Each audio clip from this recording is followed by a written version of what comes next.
On behalf of Sacramento Masonic Lodge number 40, we welcome you tonight.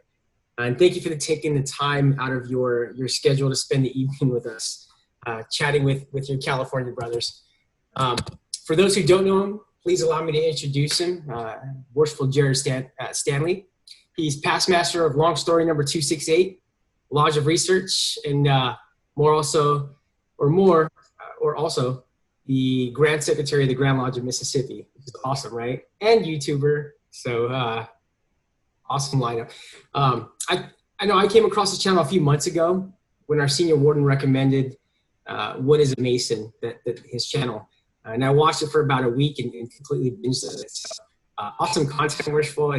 We certainly use it in our lodge as far as some of our operating and bullet points.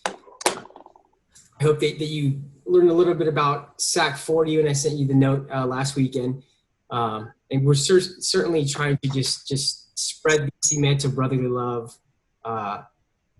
worldwide. So we appreciate you coming on. Thank you for being here tonight. It's an honor to have you. And we're looking forward to an enlightening lecture. It's my pleasure to be here, brother. Thank you for having me, truly. Would you like me just to get into the topics we discussed, or? Please, Worshipful, if you can, and then I guess if all of us, we can hold our questions to the end. Is that how you kind of operate? So I'll probably take some breaks in between. So if there's questions specific to a topic that doesn't fall too far behind, I'm not opposed to you jumping in. I'm not. I mean, guys, I dressed up like this because I didn't know how you'd be dressed up. If I knew y'all be in t-shirts, I'm a pretty laid back guy, all titles aside. So, I won't take offense if you've got a pressing question, truly. Okay, so some of the things we decided we wanted to talk about tonight, and I'm just going to kind of cover them like an agenda, not to get too formal business meeting look on you, but we thought we would talk about one topic is how to advance quickly in Freemasonry. And some of these answers might not be what you expect. If you've watched my videos, they might be. How to learn rituals quickly, how to and who can wear Masonic pins or rings. That's kind of jurisdictional specific, so we'll talk a little bit back and forth there. How we can probably improve membership without directly seeking out candidates proactively. And that's something I haven't made a video on before. We'll kind of get in the weeds on that. So I might push through the first three a bit so we can focus some time on that, and also make sure I leave time last and not least for any additional questions and answers you have, whether about this topic or these topics or not. So how to advance quickly in Masonry? Well, I actually kind of feel put back on my heels being asked to answer that question. And the reason is I don't know what the standards typically are or what the averages have been over the centuries. But brethren, I was raised a Master Mason 9 years ago in 2011. Last year, I was appointed Grand Secretary of the state over 230 lodges at the time. And that feels awfully darn quick to me. But I think the key to it is I never was looking for it. So if the answer to how do you advance quickly in Freemasonry, I think the answer simply is that you apply yourself to the principles that are exposed to you during the degrees and in the lectures, actually do what's recommended, and people notice that you're doing those things and start to put you in positions where they think you can be of the most use to the craft. I really think that's it. So, there's a couple different ways to look at this, because people can mean how you advance in Masonry in different ways. They might literally mean that. I want to have a job title. I want to be a grand something. I want to be a right worshipful. I want to be a whatever. Quite frankly, if that's your mindset, it's wrong. And brethren, I know that's not whispering counsel. That's kind of smacking it in your face. But seeking out a title or seeking out a position is nothing that we're taught to do. We are taught to extol certain virtues. We're taught to live by certain moral codes. And it's by others recognizing that in us that we're, in a way, kind of lifted up. So I'm going to get the phrase wrong, but I think it's common enough that somebody can correct me when I say that the the office should seek the man, not the man the office. Mhm. I think, yeah. Absolutely. So I'll tell you really quick, the other side of that is, well, I just want to be a master mason really quick. They're literally talking about advancing through the degrees quickly. Here's my personal thoughts on that. I honestly don't have anything against somebody who's a one-day mason. I don't see any problem with that. I know there's a lot of prominent masons around the globe who were, well, not around the globe, but here in the United States, that are one-day masons. But here's my concern with it. The reason I don't have a problem with it, I have a problem with the one-day classes even existing. I truly do. But I don't have a problem with the brother, because the brother didn't go and sign a petition and turn it in and say, hey, I want to sign up for that one-day class. He turned in a petition to be made a mason, plain and simple. It was the lodge or the Grand Lodge that decided to throw everything at him in one day. So I don't see any reason to say, oh, you were a one-day Mason. That's just the wrong attitude to have. It's, oh, you were a one-day Mason. Okay, well, tell me how that went. Have you seen live degrees since then, the full form degrees? Yes, I have. Well, did you notice anything different? Well, I recognized a whole lot more the second time. Yeah, brother, so did all of us. That's not a surprise. And you can have that conversation with the brother. So again, I don't hold it against them. I think it's a system that we should really evaluate more and with any luck do away with. And the reason I feel so strongly about that is because Masonry done right, in my less than humble opinion, is a progress over time. It's not something to make someone an entered apprentice. And of course, I did the more typical. I got my entered apprentice 1 month, turned in my proficiency before the next month, got my fellow craft the next month, and so on, and was made a master mason. So even my turnaround was only 3 months. And quite frankly, is 3 months any better than 1 day when it comes to learning everything that's deep inside of these rituals? It's not.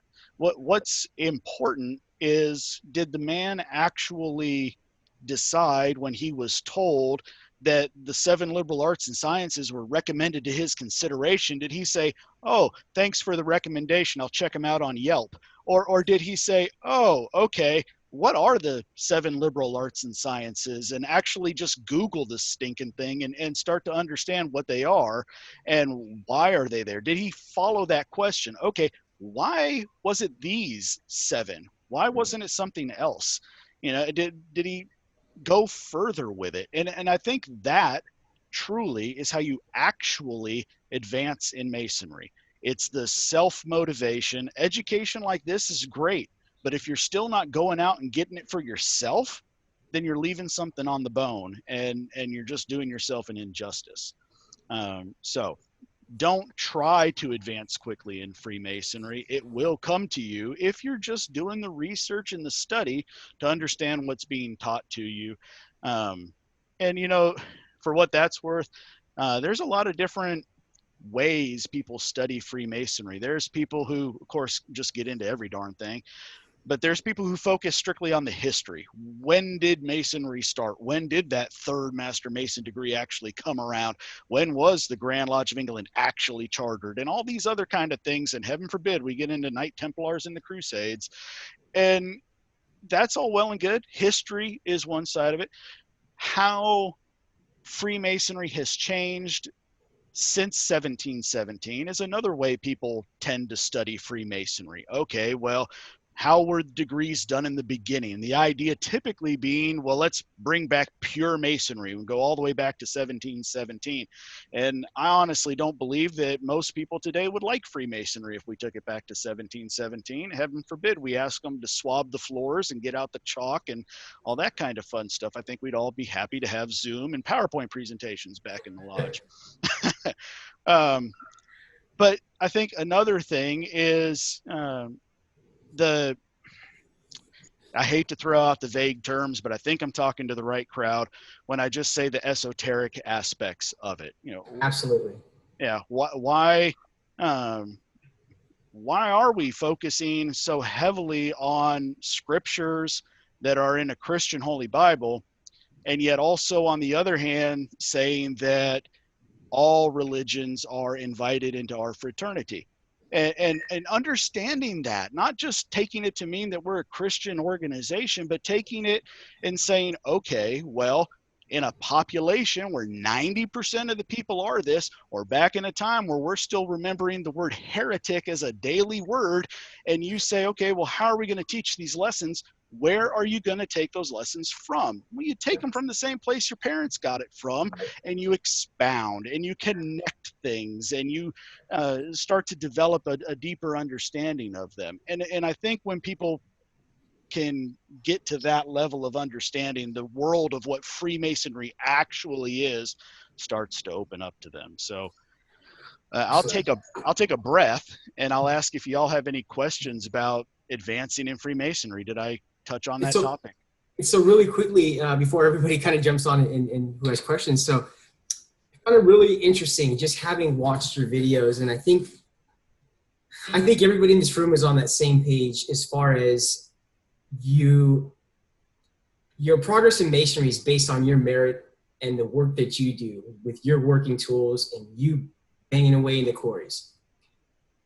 So having watched your videos a lot, it's awesome to see this, because I'm like, whew, we're not the only ones who are thinking like this. But for instance, that your tie tack is the fellowcraft.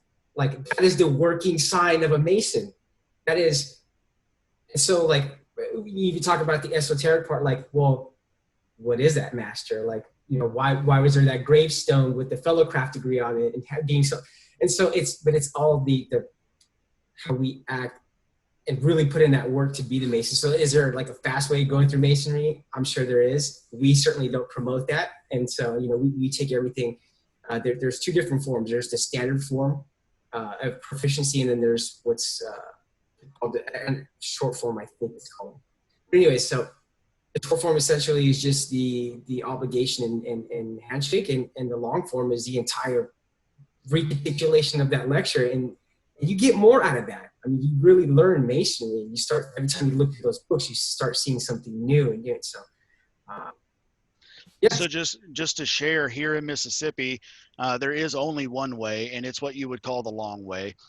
We do have a standardized ritual. We have a grand lecturer in our Grand Lodge. He's elected biannually every 2 years. And he has a host of district deputy grand lecturers. Some jurisdictions would call them district deputy grand masters, but they are specifically responsible to the grand lecturer. There is also what amounts to a committee. They're all past grand masters, and we call it the Board of Custodians of the Work. It's actually got a much longer title back when it was originally made, but we just call them the Board of Custodians. And they are actually the final word on what is or is not the correct Mississippi ritual. And just as you would expect, it's not written down. It's all just, that's the brain trust. If those guys agree that that's the way it is, then that's the way it is. And we move forward. So in Mississippi, for the entered apprentice and fellowcraft, you're going to have to give back the entire, every answer from the before you ever got in the door to the time you were done. And then in the master's degree, if you're in Mississippi, and I hope I can work towards changing this over the next several years, in Mississippi, you're not required to turn in a Master Mason's proficiency. You have to turn in the first two, but the last one, you don't have to do anything. right. Not to get a position, not for nothing. And anyway, in the masters, if you want to earn that proficiency, you actually have to give the questions and respond with your own answers. So you got to know both sides of that in order to That's hardcore, worshipful. Yeah, it's pretty good stuff. That's awesome. Yeah, and you know, that's one of those things that my senior warden and I were talking about a couple weeks ago. It's like there's really two kind of milestones in Masonry that either launches you forward, or kind of you just, I'm not ready to take that. And that's that Master Mason proficiency, because from there you can sit in those the higher chairs. And then the second one is that jump from junior deacon to senior deacon, you know, having to qualify. And so, so it's nice. People, I feel like there's a resurgence of people wanting to learn the ritual and get in there. So, yeah, it's I've been impressed. I haven't done much traveling around where I get to go to an honest to goodness regular old lodge meeting in other jurisdictions, but I've seen a couple. And of course, there's always that little place in your heart for your home jurisdiction. Like, oh, I'm so glad we do it the way we do. But I would like to see us put a little more emphasis on a requirement. And that they tried to pass that at Grand Lodge 3 or 4 years ago, and unfortunately it didn't make it. And you know, it was it had the feeling, the whole intent was anybody who's already, you know, received it or whatever, you know, there's no requirement. It was like a 2 or 3 years before it became a requirement in order to be elected to a principal chair in the lodge, so a warden or a master. And they still, not even with the grace period there, would touch it. So kind of disappointing. But that really kind of leads us good over into this next topic. So we wanted to talk about how to learn ritual quickly. So if you're going to just put in the work in order to actually advance in Masonry, well, how do I learn that stuff? And you know, I know that there are some people out there who, and there's a term for this memory technique, and brethren, I've tried it, and I don't know if I just don't have the brain capacity for it, or I'm going about it wrong, or what.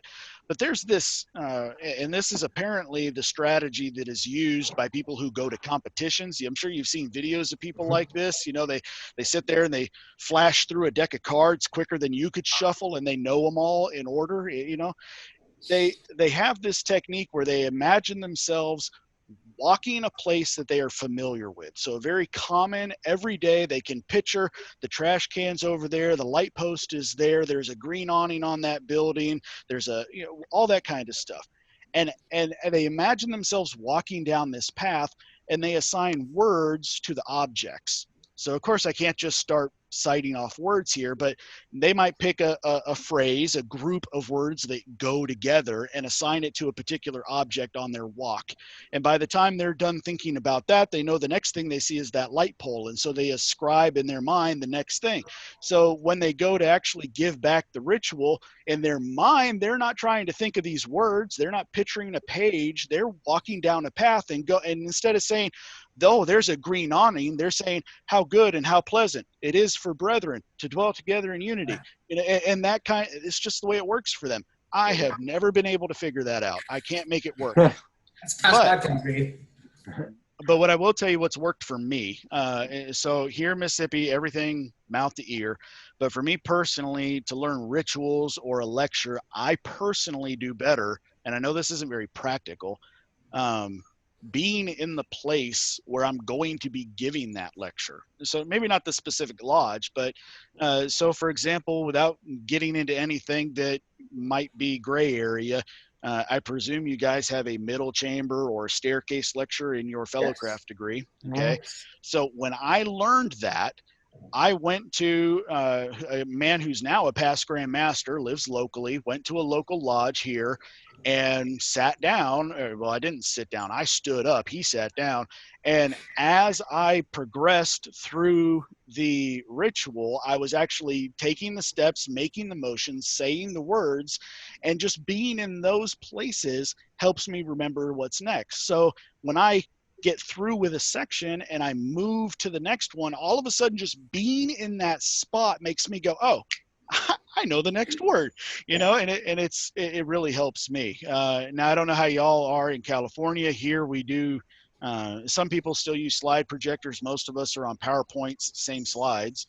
But if you use those, it can be kind of the same thing. Rather than having to imagine walking down a road, if you're learning the ritual as you're going, or the lecture as you're going through the slides, then you just know, okay, if I see that picture, that's where I'm at, that's where I'm at, that's where I'm at.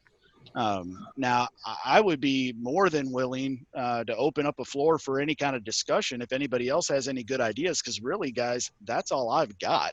The way I've heard it being done and what's worked for me.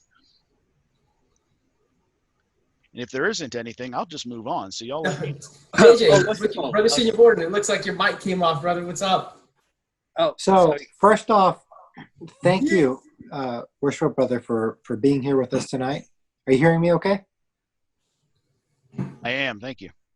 Thank you. Yeah. And I support what you do. I've watched your channels. When I go to work, I put the YouTube on and just let it roll.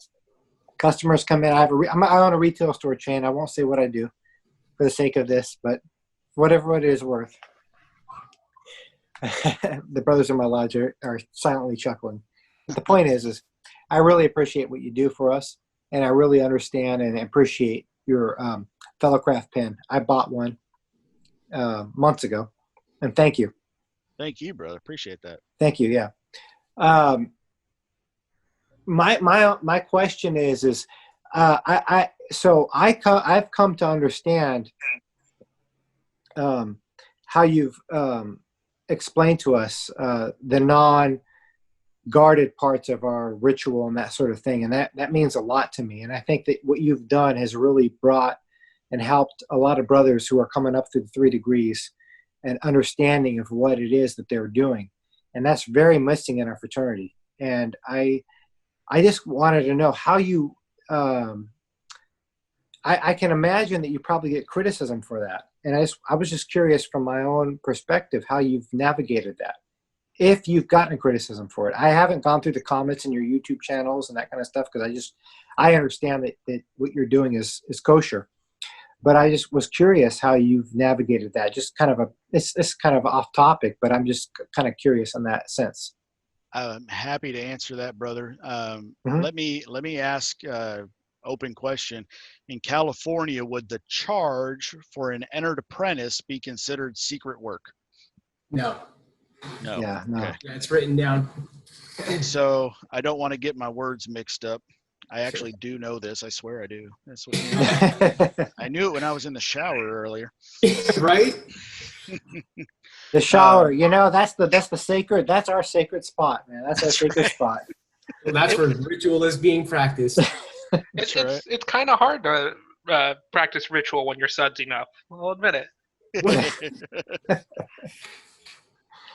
So let's see. So I don't. You tell me if you have any similar wording. Neither Sure. are you to suffer your zeal for the institution to lead you into argument with those who, through ignorance, may ridicule it. So we don't have that in there. So are you guys ancient craft, Worshipful? I'm sorry, it skipped. Are you guys ancient craft? You're asking for an hour-long discussion. Very, very short. I am not a historian, or I haven't even dug into the ritual history, who took pieces of ritual from who. Right. What I can say to answer your question is, if you go back to our very first proceedings when they organized our Grand Lodge, it did say in there that they were purposefully organizing to form a Grand Lodge of ancient, free and accepted York Rite Masons. Oh, wow. However, when they got the Grand Lodge legally incorporated as an organization in the state, it was legally enacted as the Grand Lodge of Mississippi, Free and Accepted Masons. Now, the 2 jurisdictions we come from, Kentucky and Tennessee, are also both coined as Free and Accepted Masons. So that's what I know. Now, here's the interesting thing. Not only was there that little phrase about the fact that they were constituting ancient, free and accepted York Rite Mason Grand Lodge, but then also, I'm going to get the numbers wrong here, so this is just to get a point across, but for like 30 years, that's what our proceedings said. Grand Lodge of Mississippi, Free and Accepted Masons. And then for no reason anybody has yet been able to figure out, for a period of about 25, 30 years, the title of the Grand Lodge proceedings said Ancient, Free and Accepted Masons. Huh. No clue. We can't find any reference on why the heck. I'm a very big believer in the idea that if there's a simple answer, it's probably the right one. I'm betting you a dime to a dollar that we changed printers and the printer didn't know. I'm waiting for plausible. It's plausible. But so anyway, to get back to answering the question, if you were to go on YouTube, I would hope you would not find any negative comments. Why? Because I refuse to engage with them. I delete them. I'm just There done. you go. There you go. There are plenty of other YouTube channels that are anti-Masonic. If they want to go rally the cry there, then go do it. But quite frankly, my YouTube channel, my house, and if I don't want your comments there, then hey, for the harmony of the lodge, you must leave. And that's just the way I treat it. Now, the other side of that coin is in person. I have not had a single Mississippi Master Mason or Mason in general say anything negative. Every single thing has been positive about it. Whether they just love the fact to see that education's out there on the internet. Some people just love the idea that, you know, hey, there's another voice out there that's not just an anti-Masonic YouTube channel. Yes. Some are playing it in their lodges as a Masonic education segment, which in Mississippi is not in our procedures. You know, we've got in here a order of business, and education isn't absent. So they got to fit it in there in some way. But anyway, all of them have always been very positive and very supportive. Every brother I've ever run across, it's really interesting. I'll be honest with you, the first time 2019, February 2019, I was invited, well, before then, I was invited to go to the Grand Masters Conference, or officially the Conference of Grand Masters of North America. And at the time, I was just the Internet Committee chairman, and I was going to learn about membership databases and all this kind of geeky stuff. And while I was there, the Grand Master of Alaska walks up and says, "Hey, Brother Jared, I just want to say how much I love your videos," and we play them up and all. And I'm just like, pfft. But then, you know, the Grand Master in the state right next to me is like, "Yeah, I have no clue who you are," you know. So it's this big, wide varying. You know, do they get information? Do they get Masonic education like this, or do they get Masonic education strictly from those books on the wall? And if they get it from electronic media, then chances are they've run across me, and they've always been more than polite. That's awesome. Well, I truly, and I'm just speaking. I'm probably speaking for my lodge, but Diet Dr. Pepper. That awesome, love it. I really appreciate what you've done for the fraternity. I truly have, and watching your videos, I don't feel like you've done anything out of koshness, and it's really enriched my understanding of what I've come through in my degrees. I really feel like the big stepping stone in my progression in Masonry has gone from learning the ritual work for junior warden.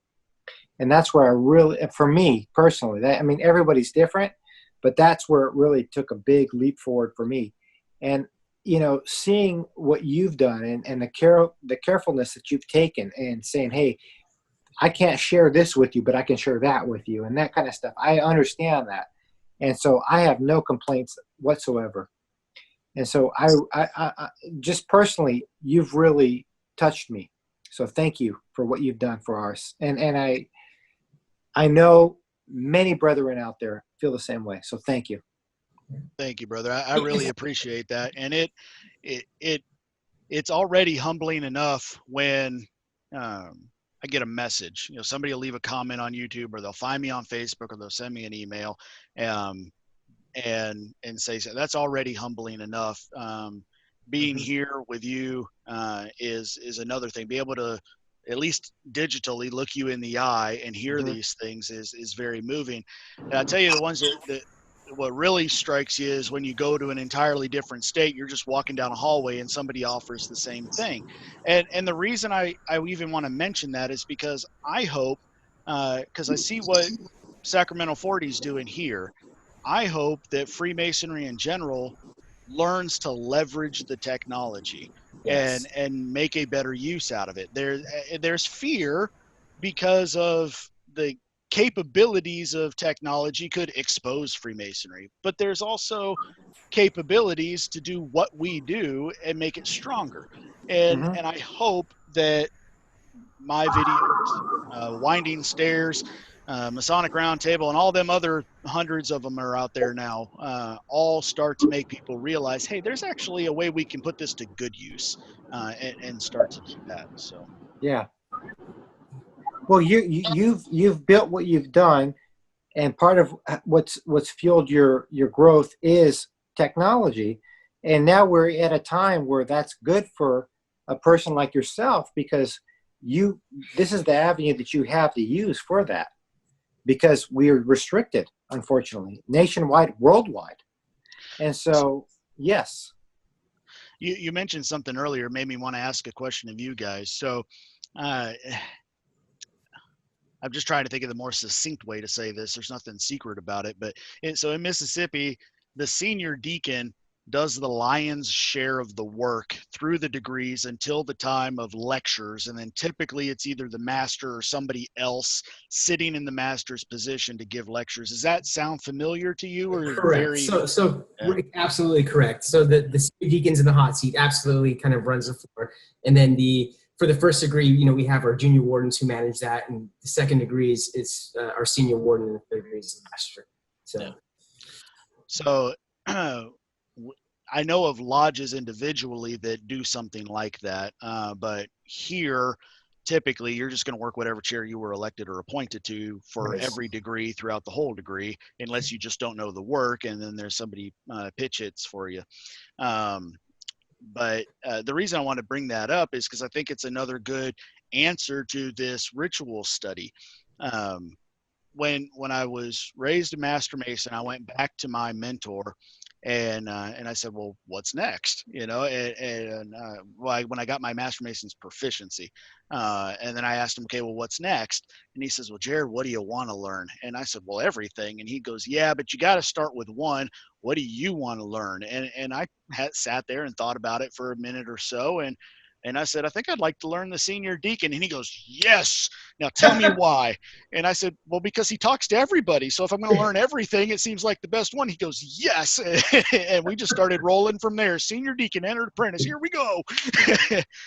So, that is to say that in learning just even the opening and closing of lodge from a certain position, learning how to do a degree from a certain position, really not just teaches you that ritual, but can reinforce what was taught to you in that degree and even kind of trigger something. Because I don't know what faith you guys are, but I think it's pretty standard to say whatever scripture you read something from 10 years ago, you read it again today, you take something new away from it.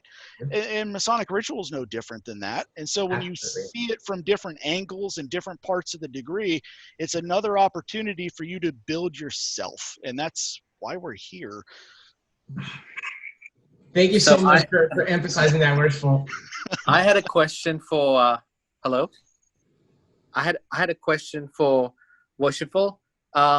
So I was wondering, I'm the junior warden, and thank you again for joining us. And I think I was in contact with you through Facebook, so thank you for accepting the invitation. So I had a question on, the memorizing the ritual and the lecture. I know it's kind of against the obligation to. So my thing is, like, if I just study it off the book, sometimes I might not remember the exact words that are in cipher. So is it bad practice to kind of like, my thing is if I write it down, it gets stuck in my head. But if I just read it and try to practice it, it doesn't really, I don't really remember it. So is it a bad habit to do that? Or is it kind of, I don't want to mark it on the book itself. So I like to kind of take a blank paper and start writing it down from memory, and then that gets stuck in my head. Is that a bad habit? Almost forgot to unmute myself. So I'm trying to get to something here. I want to share with you in order to answer your question. It might take me just a second to get this to act right with me. So I don't know what restrictions you may or may not have in California, but let me tell you exactly how this works in Mississippi, and maybe you can relate. So in Mississippi, you would not be allowed to write anything down except that you would not be allowed to write down anything that is just an asterisk in this book. Let me say it that way. So if it's already plain English in here, if it helps to transcribe that and write it down again, Mississippi wouldn't have any problem with that. But then again, there's some asterisks in there where 3 asterisks would represent about 4 pages worth of the, what is written down. So what do you do then? There's actually, and this is going to be a gray area, but I'll stand by it as far as Mississippi's regulations are concerned. The stipulation is that you can guard what you write down without saying the word specifically. Not that you can't write it, but so that it can't be handled by someone else. My man. Are you following me here? So are you saying burn after reading? Mm-hmm. That would be effective. I know people who have done that. I haven't personally done it, but that's just because of me. I have really terrible handwriting. I might type it, but I wouldn't write it. So in Mississippi, that would be the stipulation. If you wrote something down and then somebody who should never see that obtained it, you would have been in violation of unmasonic conduct. Absolutely. However, if they do not, or if the person that finds it has the same degree that you have, then there wouldn't be any problem. So there you have that. Now, what I was trying to find on my phone, this doesn't relate to any kind of secret work, and for the life of me, I can't find it to, oops, that was the wrong one. Let me see, maybe. Yeah, here we go. And tile the lodge. Venerable master, the lodge is tiled. So I don't know if you can hear that at all or not, but that's actually my Scottish Rite opening. degree. Yeah, well, that was actually a part of a Scottish Rite part that I have, and so that's what I'll do. If it could have already been written down, so it's fine to put in plain English text, that it's fine to put in plain English speech. So I will do that. I'll just sit there and I will, at a pace that I know I can keep up with. And if I miss something, I can hit the button that says go back 10 seconds and I'll just read it real slow. And I play my own self like a podcast in the car, and I'll sit there and I'll just listen to it and repeat it back as it goes. And if I screw something up, I hit the little rewind 10 seconds and give it another try. Now, that's not to say I do that every time I'm in the car, but if I'm needing to refresh on something, learning a new part on a really long drive, there's occasions I'll break that out of the toolbox too. That's actually exactly the recommendation I was going to make. I love listening to podcasts and stuff, and I feel like I learn better when someone's like actively speaking it to me.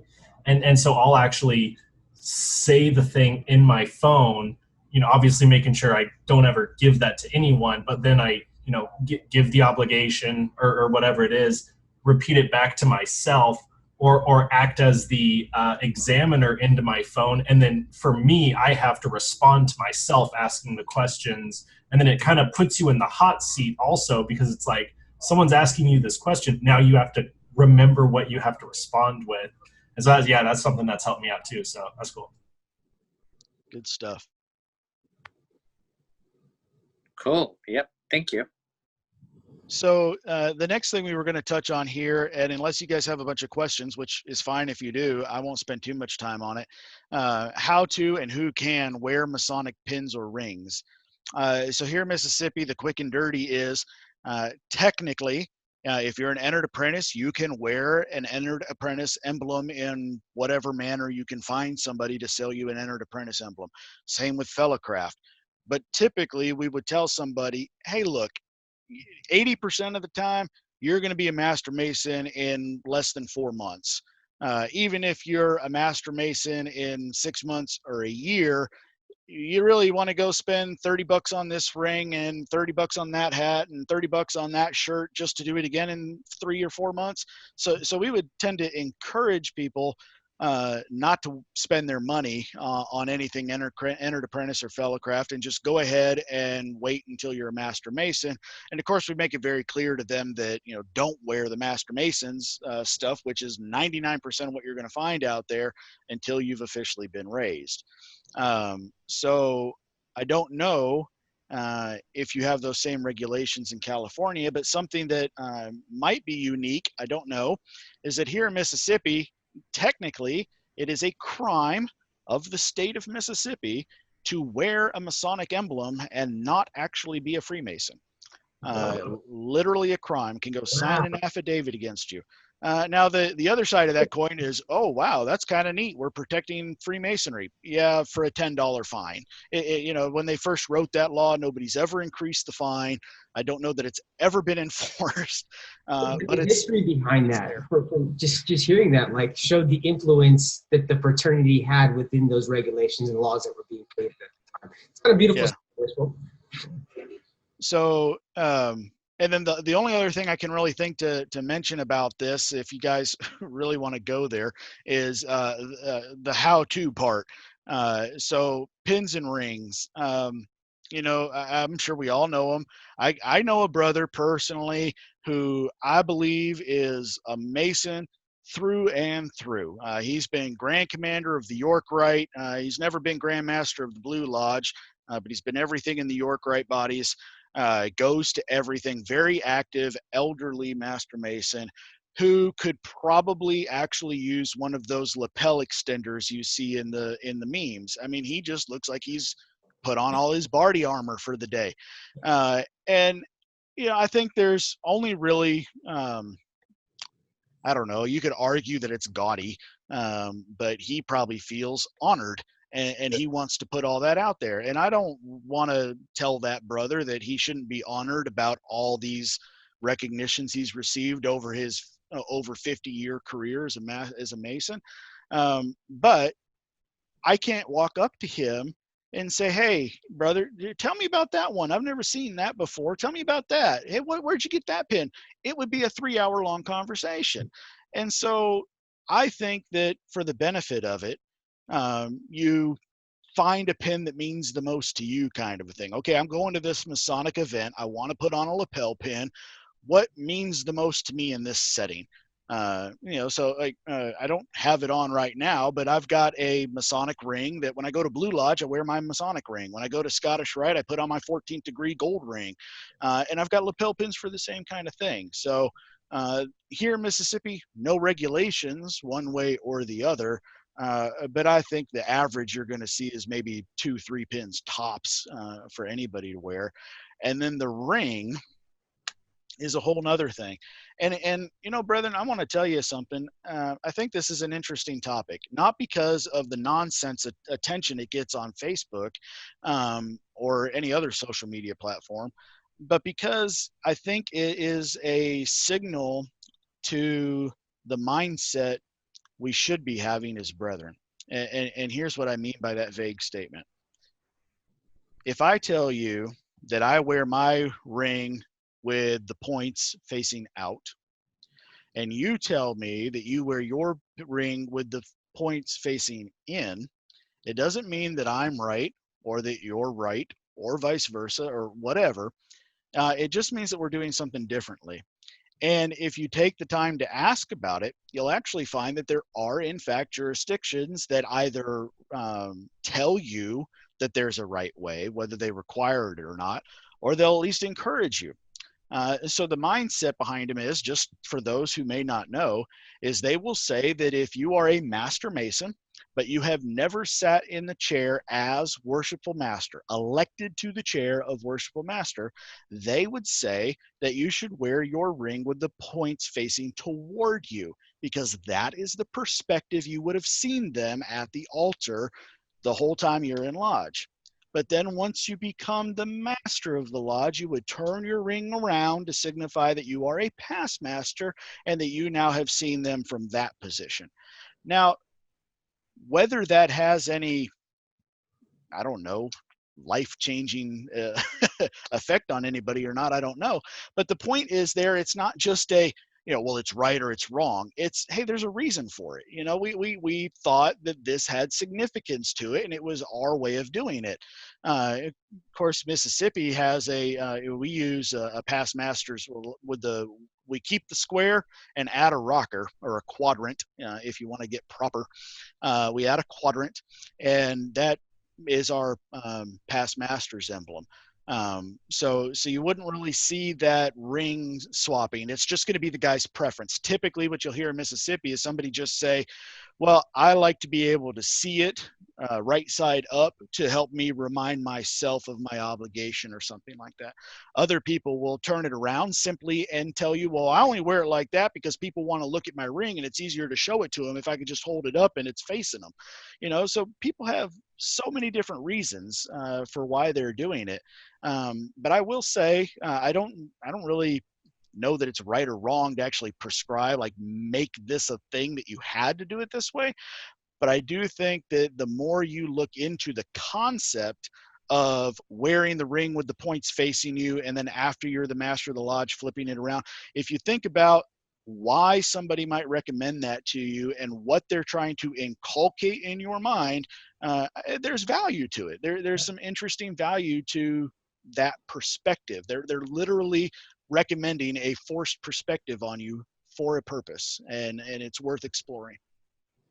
That's a deep topic that once I heard you say that, because we started talking about that about a year ago, and that's kind of the question that it's like, hey, totally cool with whatever, but yeah, that's an interesting topic, and thank you for sharing that with us tonight.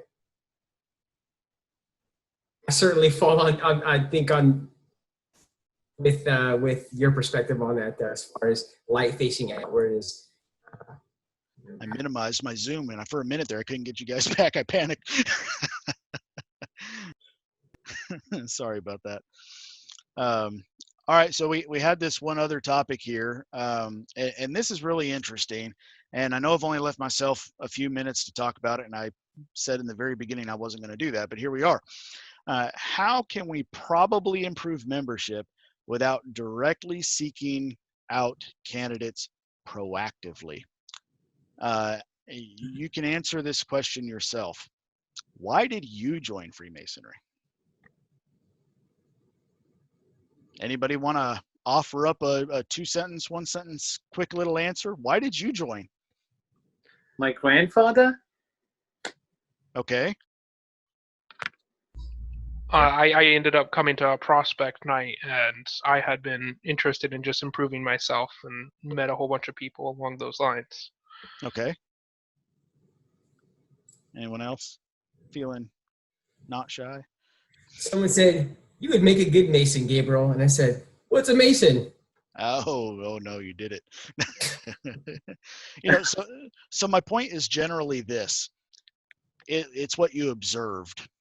Okay. The only reason I feel that no, that's not fair. I about lied to you guys. That's not the only reason. I think a major reason why our craft is generally declining in numbers, or I think a better way to say that, the reason our annual new membership numbers are going down, okay, that takes death and baby boomers and all that other kind of nonsense out of the entire equation. We're just talking about, okay, well, why did we raise less Masons this year than the year before? I really think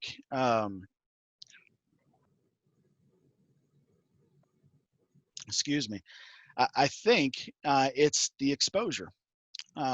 So how many times can you go back and look at an old newspaper clipping or see a picture of an old newspaper clipping online, and maybe it's the entire lodge marching in the city's parade, or maybe it's like so many stinking Knight Templars in full dress uniform that what's in that picture is more Knight Templars than exist in the jurisdiction today. There's an exposure out there that says we're here. We're doing something. I found some references. Oh gosh, give me a second. Let me try to get my brain in the correct gear. It is past my bedtime, guys, so I apologize for not being too quick. I'll just have to be vague about it. There was a reference about in a town. They needed a space for something, and brethren, I just can't come up with it. But then it says the Masons in the area, having decided to build a new lodge, built a 2-story structure and made room on the first floor for whatever that was. And it was just like, I mean, that's what it was. That was the Masons in the community going, you know what? We can support the community and build ourselves a new lodge and get a twofer and really go with this. And it worked. Now, are we in a position today where a handful of guys and members of a couple lodges can go throw together a brick building and be the heroes of a city? Maybe not. But what else can we do? I've got lodges in Mississippi that are hosting blood drives with all this coronavirus stuff. Anything like that. You know, as much as we talk about digital technology, and as much as I have lodges that are out there putting together PDF newsletters and emailing them out to their members and all this other kind of stuff, I also have lodges in very rural areas where the newspaper is still a critical component of that community. And so that lodge still puts out pictures and articles in that newspaper, and because the newspaper wants more to report on than the Dollar General getting robbed last week, they just do it for them, no cost. They just put it in there, so they get free advertising about who was raised a Master Mason or what event they hosted or who they donated something to, all through the paper. And for that community, it's gangbusters. They're just really doing well with that outlet. So a lot of different ways to kind of tackle that situation. So I think it's the exposure. I really think it starts with this. It's this simple, brethren. It does not have to be we built a building. It does not have to be we laid a cornerstone. It does not have to be the Masons buried the governor or something like that. It is a matter of you being the kind of individual, the character that Masonry is trying to get you to embody, where somebody goes, well, what is that about Jared? The only way they ever know to stop asking, well, what is that about Jared, or what is that about Gabriel, or what is that about John, or whomever, is the fact that you tell them, you know, hey, I got lodge on Monday. I'm not going to be able to make that. Or, hey, did I tell you, you know, when my lodge went to the ball game, or my lodge sponsored the 4-H, or my lodge did this? If you're not telling people about this, look, you talk to them about who won the football game. You talk to them about what was going on the news. You talk to them about what happened at church. You told them about your great Aunt Betty's breast cancer. Why not tell them that something awesome happened at lodge? And then all of a sudden it turns into, oh, you're a Mason? I didn't know the Masons were still active. What are Freemasons all about? Well, it's about this. Well, how do you become one? Boom, petition. It's just the exposure. It's the willingness to have that community. We, as much as we're sitting here opposite ends of the country talking on Zoom to each other, the fact that we just don't gather as local communities like we used to. We used to gather as local communities in person, barbecues, whatever kind of fundraisers and everything else. And that's how you end up with, you know, in Mississippi, we've got 640 numbered lodges. The largest number is 640. There are currently 225 lodges. That's a lot of defunct lodges, but they started up in all these little communities where you wouldn't even imagine there were enough people to have a lodge. They had a lodge, and it was very active and very well received in the community. But then something likely happened economically, you know, a factory shut down or something to that measure, and the lodge slowly declines. But you get the community involved again by trying to be involved with them. Now I say that, and I don't mean to try to make it sound easy. I'll give you an example. My lodge wanted to do something. We're catty corner from an elementary school, and we wanted to do something for that elementary school. And we thought, well, we could do school supplies, right? That's always a big deal. Every year they're doing fill the bus and all this other kind of stuff. Well, surely we can do something to help this school with supplies. And we kind of got, you know, you got to get a hold of a decision maker, and sometimes that's not the easiest thing because, of course, they're busy trying to get ready for school to actually start. And then you get a hold of the decision maker and you find out, well, there's nothing really I could recommend you guys to buy now, but maybe 3 months after school has started, when all the supplies start to run out and parents aren't willing to buy new things, that might be a good opportunity, which kind of fell through for us because then coronavirus came, and now we're stuck here with $1,000 we've raised and the school's closed. So it's just earmarked for next season. So I'm not trying to suggest that it's easy or that it always goes the way that you expect it to. But it can be very fulfilling in very simple things. I don't know that this has any place in Sacramento, but here in Mississippi, we have a Coats for Kids, which may sound equally strange to you because it's hotter than Hades here. But we got recognized, us and the lodge very close to us. We call them our sister lodge, but I don't know that, I think it's just something they say. I don't think it was ever an official sister lodge kind of situation, but we got together and did a donation to the Coats for Kids a couple years ago, and it got so much media coverage because it was the biggest donation they had ever received, and they were so excited about it. Now, they spelled the name of the lodge wrong, and all this other kind of stuff, but it was there. People knew that Masons existed, and just because they never see cars at the lodge because they don't happen to go by it at 7 o'clock on a Monday night, that we are actually out there. And so all that said really just boils down to that. You've got to be, you don't have to put a big old patch on your chest. You don't have to have a bumper sticker. You can if you want to, but what it comes down to is what comes out of your mouth. Are you behaving in a way that people would want to emulate? Do you have that life that makes them go, you know what, that ain't too bad? And then, are you willing to communicate what you feel has been influential on your life? Maybe the conversation isn't just, well, I'm a Mason. Maybe the conversation is, well, man, you know, I've learned a lot of things from school to church and my parents. And, you know, lately I've been involved in Freemasonry, and, you know, it can all tie together, because certainly as much as Freemasonry has influenced me, it's not the only influence I've ever had. I think there's plenty of influence I had that made me even be in a place where I was interested in joining Freemasonry, you know, because if you're not interested in having a good moral conduct and improving yourself as a person, well, then obviously Masonry is not something you're going to be interested in. So talk about it, brethren. It's nothing wrong with saying, yeah, I was at lodge. We did this. Now, I'll tell you another thing, and this is going to get, well, I won't get too much in the weeds here. I'll tell you an interesting fact, and I say it's a fact. Who knows who Dr. Brent Morris is? S. Brent Morris. Anybody familiar with Dr. Morris? No? Okay. His literal job title is Grand Statistician. Gosh, I can't. Statistician. He's a math professor for the Supreme Council of the Scottish Rite. That's what this guy does. He's a math professor, and he crunches the number for the Supreme Council of the Southern Jurisdiction. And I went to a presentation of his. And yes, obviously, you can't keep the craft alive unless somebody gets in the door.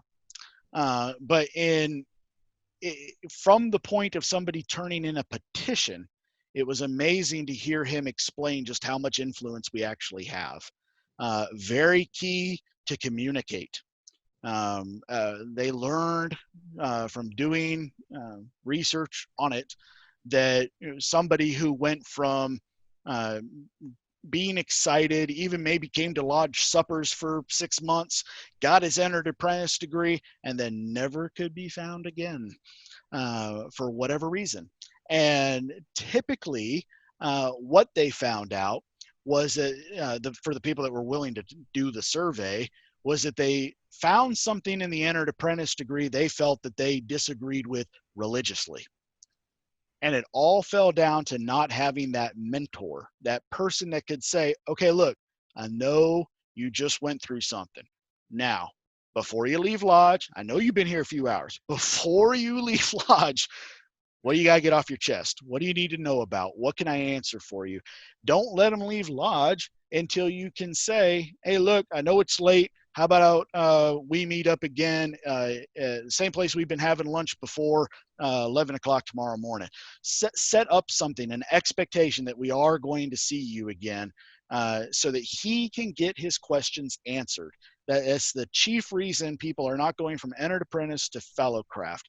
We lose so many of them right there because they did not understand something. They misunderstood something in the entered apprentice degree.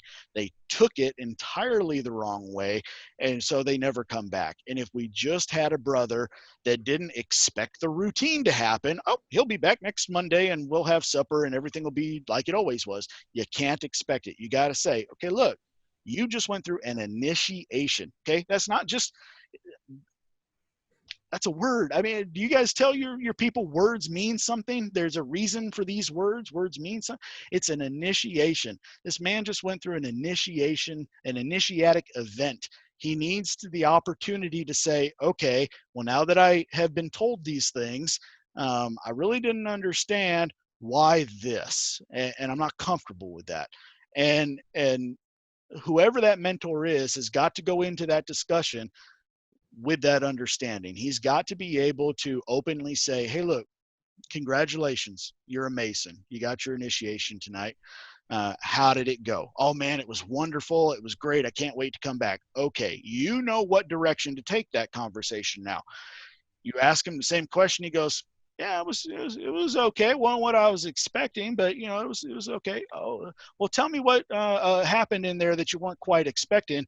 You know, we don't have to be in the degree to talk about it. We just can only talk to another entered apprentice about it in a private place. So we're in a private place. Tell me, what did you see? Maybe we can talk about it some more.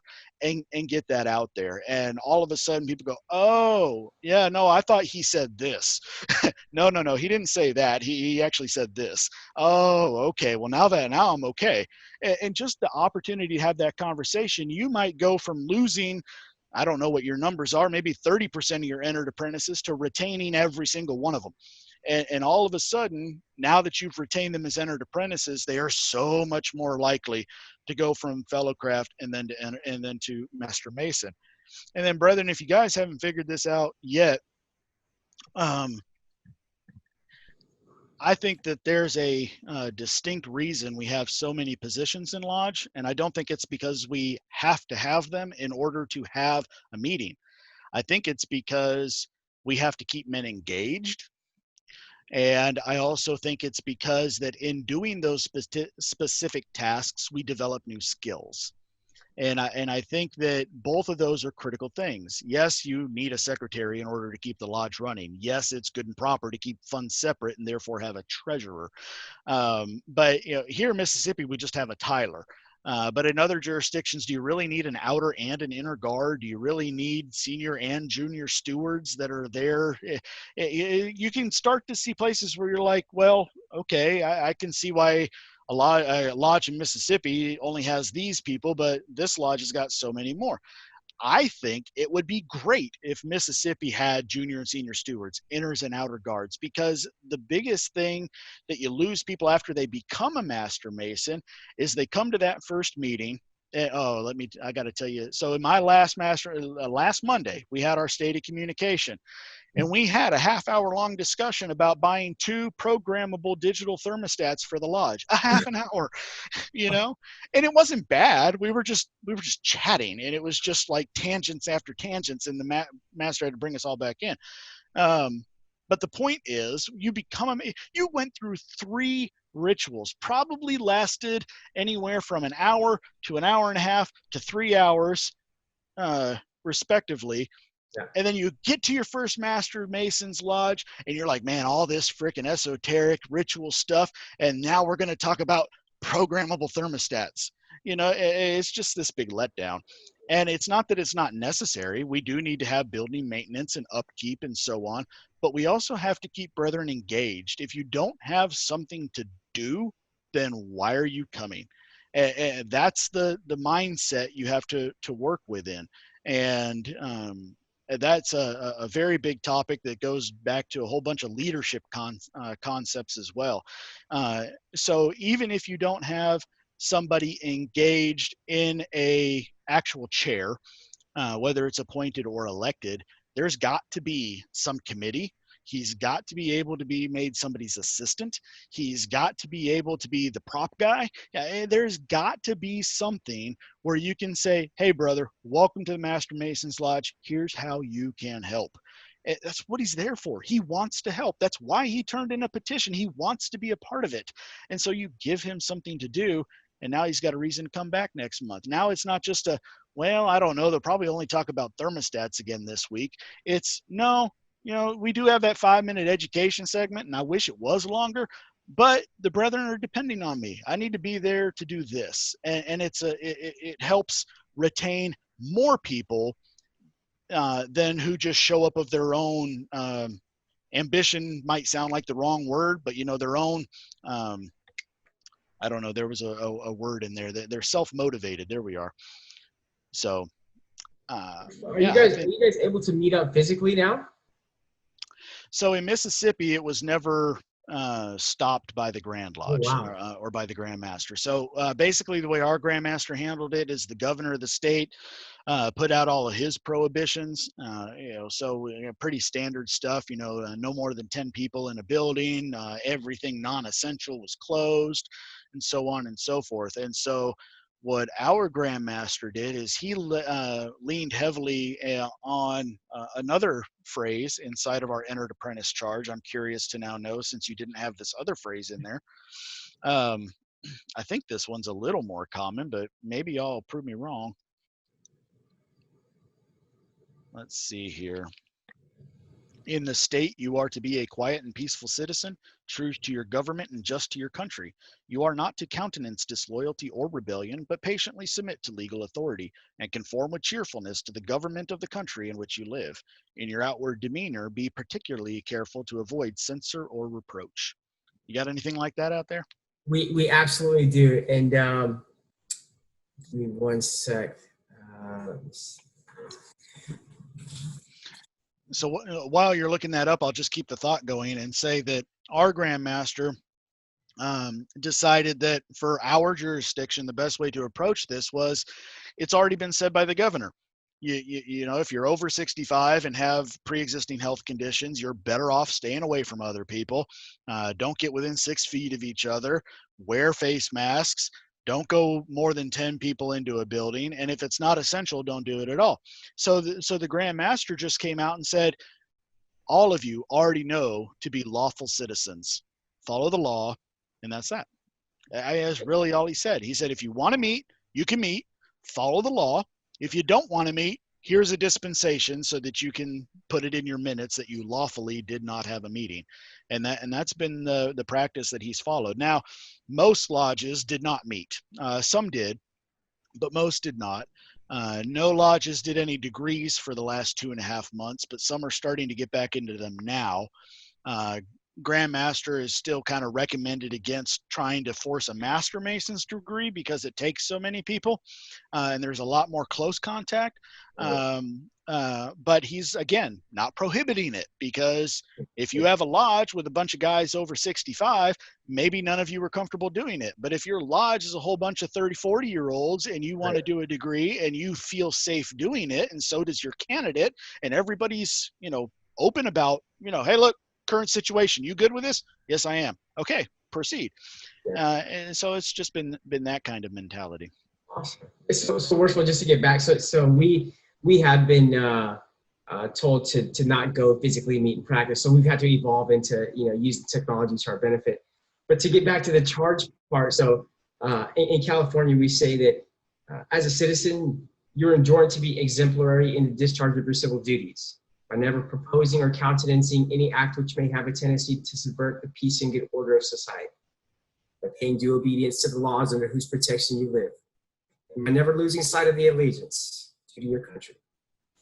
So that's our part in that. So this kind of, I'm going to touch on, are you guys eager to get out of here? I don't know if you have a hard deadline or if it's just a matter of when I fall asleep. That's what it was, Worshipful.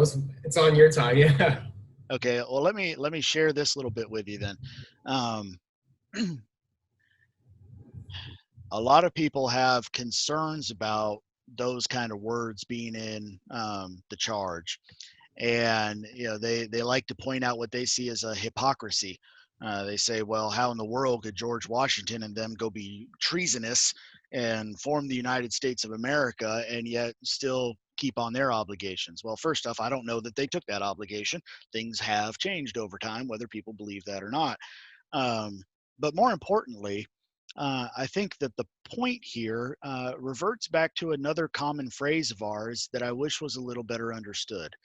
Do you guys ever remember anybody in your entered apprentice degree telling you that you had to completely abolish any passions that you have whatsoever in order to be a Mason? Or do you remember something a little more to the idea of subdue your passions? Yeah. So something I kind of been harping on a little bit here lately in private groups is there's a reason for those words again.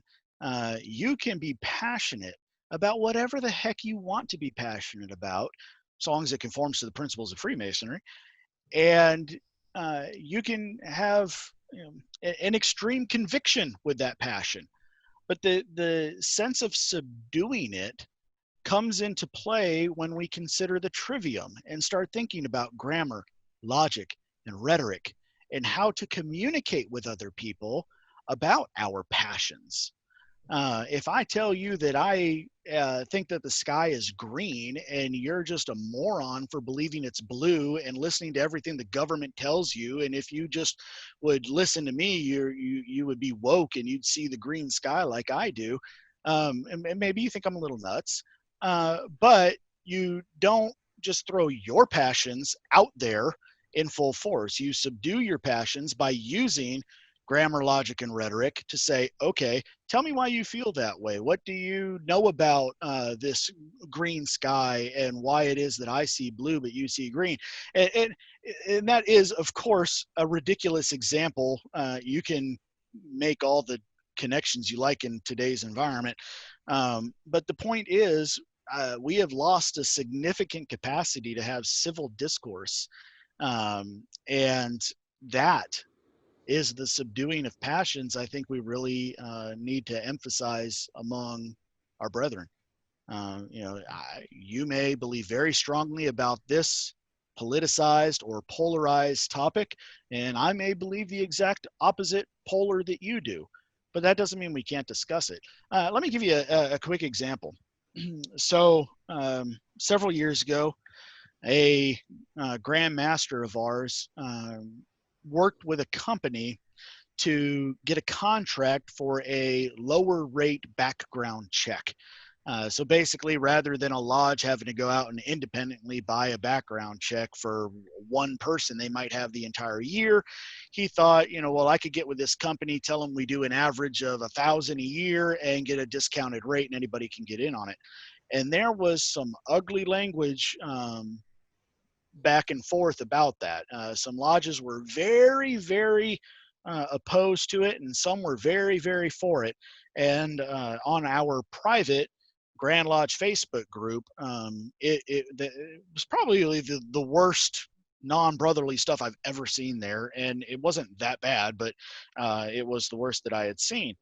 Well, the point I'm trying to get to here is I noticed in looking at the comments, one of these staunchly for it brethren was a friend of mine, master of that sister lodge I was telling you about, the same year I was serving as master the first time in my lodge. And so I called him up and I just said, hey, Billy, this whole thing with the background checks. He says, yeah. I said, you seem to know something about that. He goes, well, yeah, I was talking to the Grand Master about it a couple weeks ago. I think I understand about it. And I said, so you're for this? You think we should make people do background checks on folks? And he says, well, yeah, I don't see any reason why not. And I said, and I was in the camp of, look, the whole point is trust, and having that investigative committee meet with the guy in person and really get a feel for him and determine if they got that sense of trust off the guy and whatnot. And we had that discussion, and he came back and said, well, you can still have the trust, but verify. And so we had that discussion back and forth, and it was really beneficial. And I truly don't mean to sound too psychological or too much psychology in this, but let me share a phrase with you that I actually truly find beneficial. And it sounds a little stereotypical, but it really does work, and it's pretty obvious. It's just that simple. So what I heard you say was, and then you explain it back to the person. I cannot tell you how many times I have personally read somebody's message on Facebook, and I have thought, I cannot believe that guy just said that on Facebook. I can't believe he's a Master Mason. I can't believe he said it in a Grand Lodge group.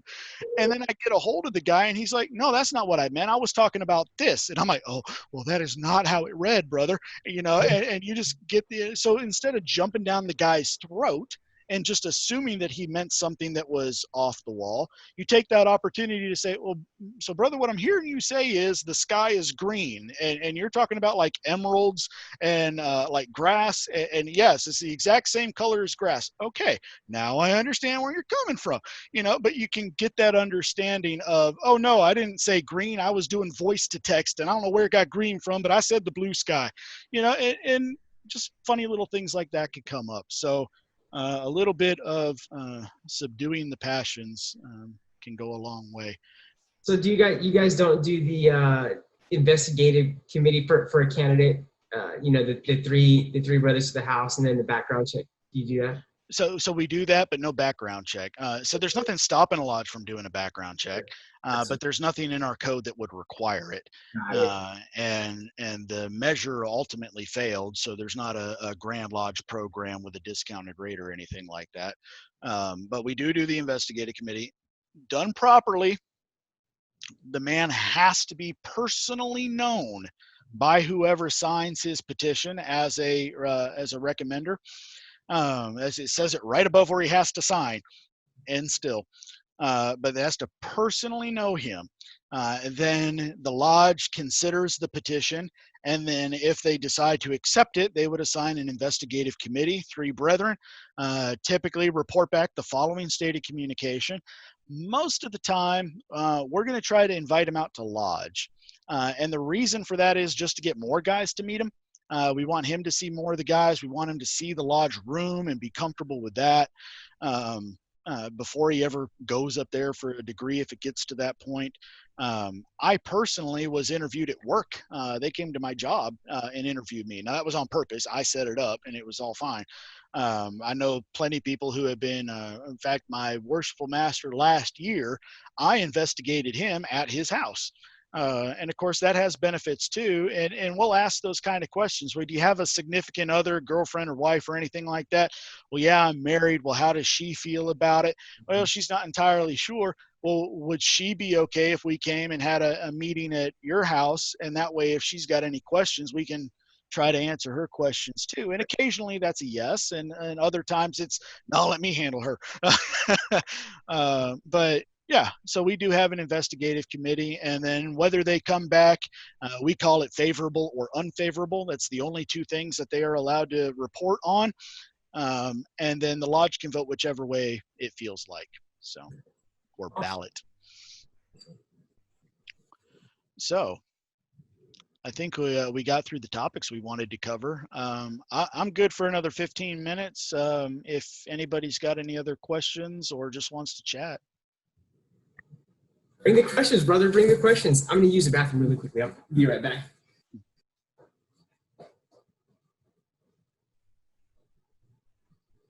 So one of my questions is, you were talking about like the things that you can do to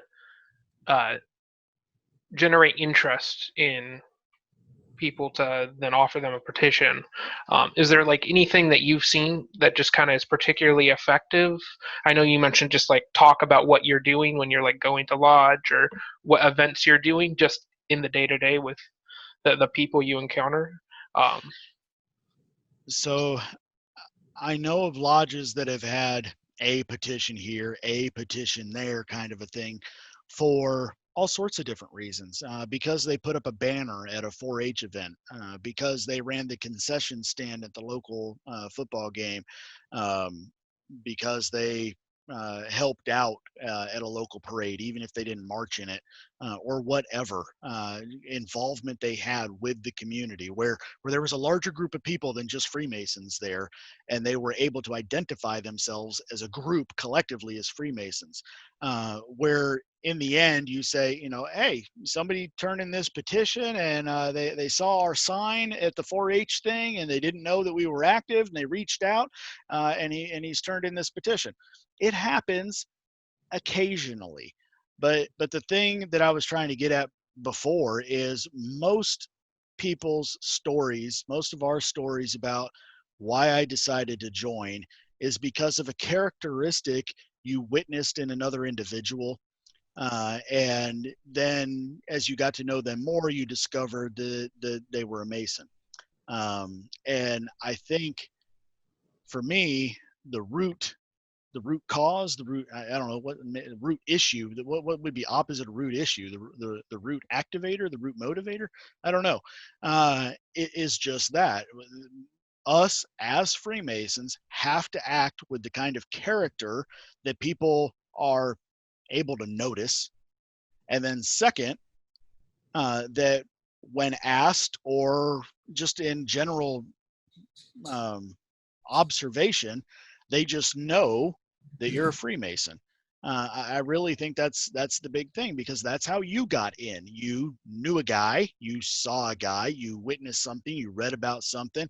I'm guessing that just because Granddad was a Mason isn't good enough. Granddad must have had to been a half decent fella and not a deadbeat to get your attention. And it's just that kind of a thing. If my family, as far as I know, I have no family in my family tree that were Masons. Now, chances are I probably do. My mother was from England. I probably got something in there somewhere. But it's, to me, it's not a critical thing, because I'm here to improve myself. But anyway, the point I was just trying to get to is, yes, a lot of guys whose dads were in the fraternity or family in the past, whatever, they want to continue on that family heritage. But if that male figure of yours in your past wasn't a positive figure, then you're not going to carry on anything he's done. You're going to have the mindset of get away from it. And so, again, I just harken back to that whole, it's a matter of having the character and then the literal knowledge that you are actually a Freemason, because somehow the two got to get tied together. Now, in the past, I'm talking 50 years in the past, it was dead obvious because there was just so many guys going to lodge.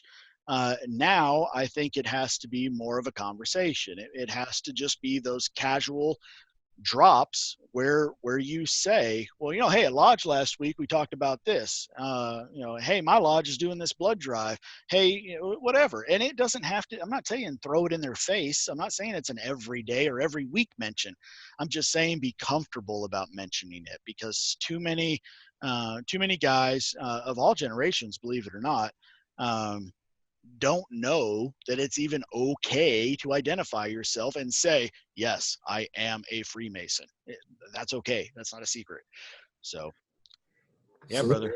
I think we, I know I've said it before. It's sometimes there are people who live a Masonic lifestyle without even knowing it. And sometimes a selective approach to that, to maybe something that we can do. And that's certainly something how you can build a lodge and vet and create a better vetting pipeline, so that you kind of have guys who are your own demographics, guys who are, and it all kind of tends to work out in my opinion. And although it takes a longer process from the vetting to the petition to the, it certainly seems to be worth it, because we're all getting to know each other first, and we're all, same likes, dislikes, and very similar. So.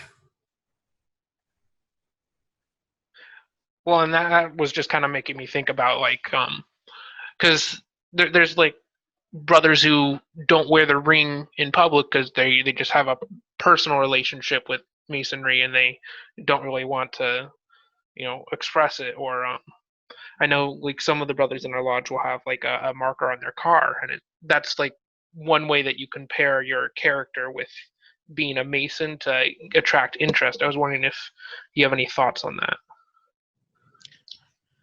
So I'm not sure if I'm about to answer your question. You may have to re-ask it, rephrase it for me if I don't get this right. But I'll say this. I know of a local elected official, he's passed away now, that was a Master Mason and was not, he obviously was elected, but the other part of the county that didn't elect him, he was a supervisor for the county. I don't know if y'all call them the same thing, but in our county we have supervisors. We're kind of like a city council for the county.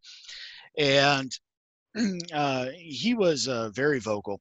And one day he was expressing himself a little too freely, and he happened to have a Masonic lapel pin on him. And I'll always remember this story. I didn't witness it myself, but it's a thing that happened, and I'm confident that it's true. But a brother was happened to be in the same room with him. It was just a crowd of people in a public building before the meeting started. And this individual was out there, and he was ranting and raving with that lapel pin on.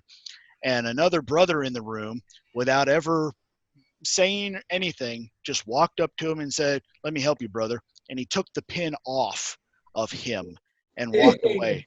I kid you not. And then when he got done with the interview, he said, "Brother, if you would like to talk like that as an elected official, that's fine, but I can't have you talking like that as a brother."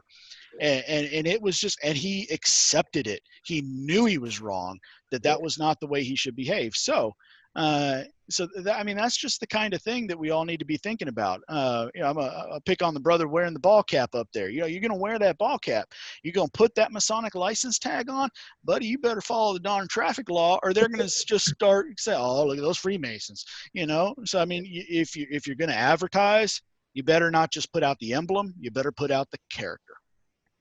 Absolutely, eloquently said, Worshipful.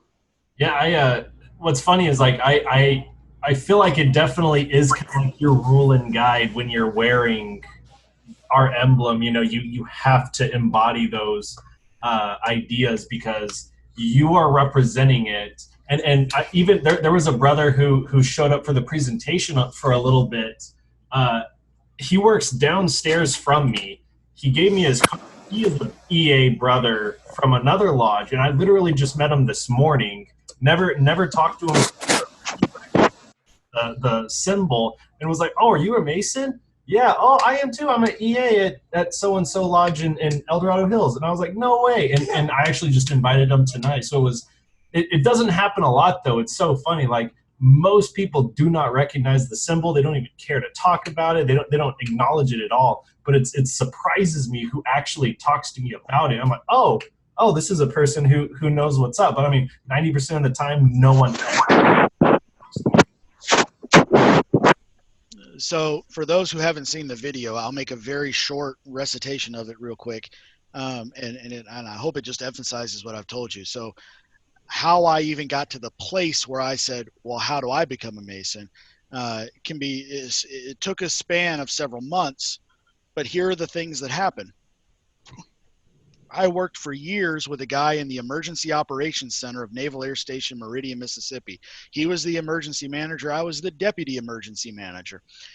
Loved him like a brother. Literally, he came over to my house when I was out of town, checked on the family, all that kind of stuff. He wasn't just a boss. He was a friend, and we got along really, really well. There was another guy down the hall. His name's Gil, and he ran the safety department. Great guy. Got along with him really well. Not intimate friendship like with the other gentleman, but still a lot of respect. And then I ended up taking a job in the county running the 911 department. And in a meeting, I noticed that the fire coordinator had on a Masonic ring. And at first it caught my attention because the man doesn't wear jewelry. But then I saw what the jewelry was. And I thought, well, that's interesting. And then at a meeting a couple weeks later, I noticed that the chief of police at the time had a ring on. And again, these were connections that I had already established through my profession. And all of a sudden, all these guys where I'm like, yeah, these are the guys in my foxhole, those guys, that all of a sudden I realized that each one of them were Freemasons. After I got the job in the county, I went back up to the Navy base and was visiting, and I met up with Gil, and I never went in Gil's office very often. And I noticed in his office, he had a paperweight, and the paperweight was a Masonic coin. And it was just like, well, wait a second. And it was finally, I was having lunch with a couple guys. It was the last, lunch together before I went to the county job. And it was kind of a funny little story. My boss at the time, he said, okay, well, you're really sure you want to do this county job? You're going to be so mired in politics and whatever else. And I said, well, so long as I don't have to know any secret handshakes, I think I'll get by. And he kind of joked, he chuckled, and he said, well, that's kind of funny. I always wondered if you were a Mason just by the way you carry yourself. And I said, no, I'm not a Mason. I've always kind of been curious about those things. He goes, well, I'm actually a Master Mason, and I live right on the Alabama border, and he's a Master Mason in a lodge over in Alabama. And it just so happens that the guy that was with us, who was the head of fixing all the radios, the radio technician out there at the Navy base, he turns to his name's Brian Garrison, doesn't matter what his name is, turns to Brian and says, I didn't know you were a Mason. I'm a Mason too. And it turns out not only is he a Master Mason, his father's a past potentate of the local shrine. And they didn't know they were Masons, because one's from Alabama, one's from Mississippi, and neither one of them traveled across the borders.